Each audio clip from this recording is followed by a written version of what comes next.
What are the chances that both men return to Orlando next season?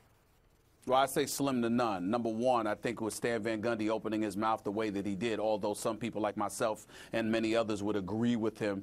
It wasn't necessarily following proper protocol, and when you look at the fact that he was so annoyed and so disgusted with the organization and the position that all of him and his coaching staff and all the players had to be put in because of this fiasco, I don't think you can expect to see Stan Van Gundy back. If you recall, when he went off a few weeks ago basically saying that Dwight Howard wanted to be fired, not only did he dime out the organization by revealing that they had told him that that's what Dwight Howard felt, but also Stan Van Gundy did so while the CEO, Alex Martin, according to my sources, and he was on a cruise. I mean, literally, he wasn't even with the team. He was on a cruise somewhere, if you can believe that.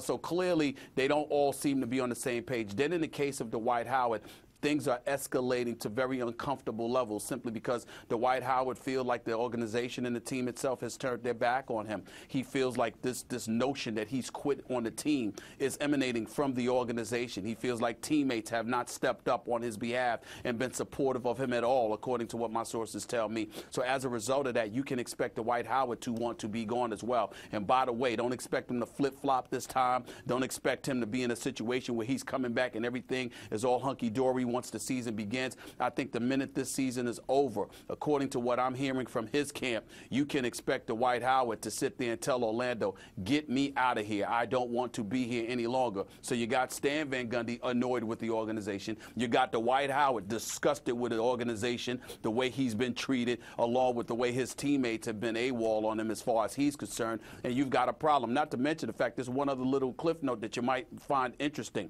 When he had to have his back surgery or whatever, they were talking about giving him a flight on AirTran or something like that. I mean, this is the kind of stuff that I've been told in the last 24 hours in terms of how they've treated him. He feels like, as a superstar, he's been treated like a scrub, and he's got a problem with it, and he's going to let it be known once the season ends. Of course, his behavior leading up to a couple of weeks ago certainly questionable on his end, too. Now, word is... Very immature, no doubt about it. He's got to grow up and be manly about it, stick to your decisions, no doubt about that. He knows that now.